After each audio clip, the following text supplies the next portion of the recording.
Once Lord Vishnu decided that he would visit a temple, something he rarely did. He came in the dream of the priest and said, I will come to your temple tomorrow. In the southern part of India, there was a small village named Srinagaram, surrounded by lush green hills and paddy fields. The village was primarily inhabited by farmers and laborers. At the center of the village stood an ancient temple dedicated to Lord Vishnu. This temple served as the religious and cultural hub of the village, where people gathered daily for worship and during festivals. The head priest of this temple was named Ramanujacharya, who belonged to a respected Brahmin family. Ramanujacharya was around 50 years old. His personality was simple yet impactful. He wore a plain dhoti and angavastram, symbolizing his modest lifestyle. The priest, who usually didn't bother much about cleaning, suddenly sprang into action. He quickly got up and began cleaning the temple. If it's a temple, the cleaning process can be a bit challenging. There's water, prasad, and flowers scattered everywhere. Some old, dried flowers lie in corners, and ash from incense sticks is spread across the floor.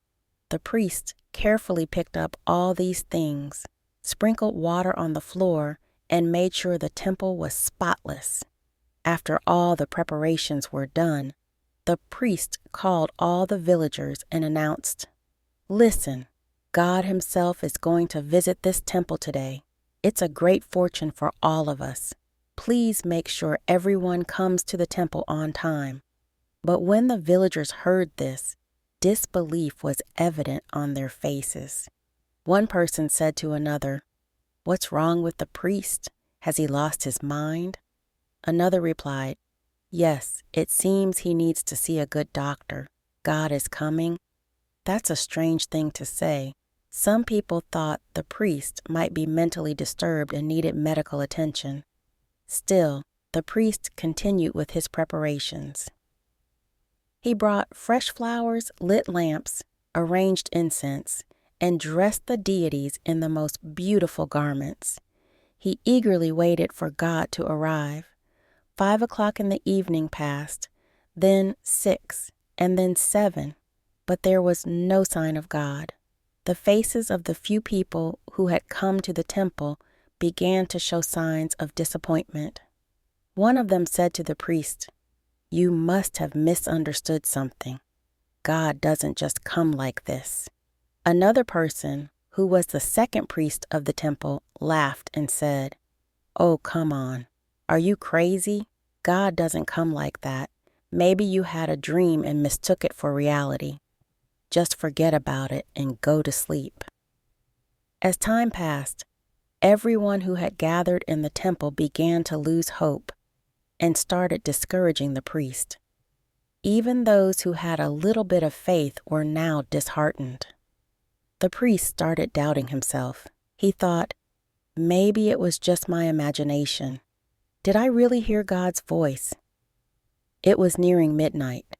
The priest tried hard to stay awake, but eventually his eyes grew heavy and he fell asleep. In the dead of night, there was a sudden knock on the door. The priest woke up. He heard someone knocking at the door. The thought crossed his mind. Could it be? Maybe God has come.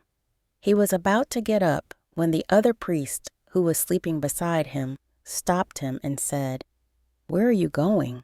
This is all just your imagination. Go back to sleep. If you don't, I'll definitely send you to the asylum." Reluctantly, the priest closed his eyes and tried to go back to sleep.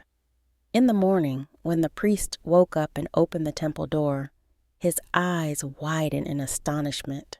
There, in front of the door, were God's footprints and marks from the wheels of his chariot. The priest's heart filled with deep regret. He realized that God had truly come, and he had failed to recognize him. He said to himself, "What a fool I've been. God really came, and I missed him." The priest's heart was heavy with sorrow. This story teaches us that God is always around us, calling out to us, trying to communicate with us, but we fail to recognize him. He is present in the chirping of the birds, the fragrance of the flowers, and the rustling of the wind. But we lose him in our own delusions and preconceived notions. We want God to appear before us in the way we imagine, forgetting that God is omnipresent and can appear in any form. God says that true devotees are rare, and when someone blossoms into a true devotee, it brings blessings not only to them, but also to their ancestors in future generations.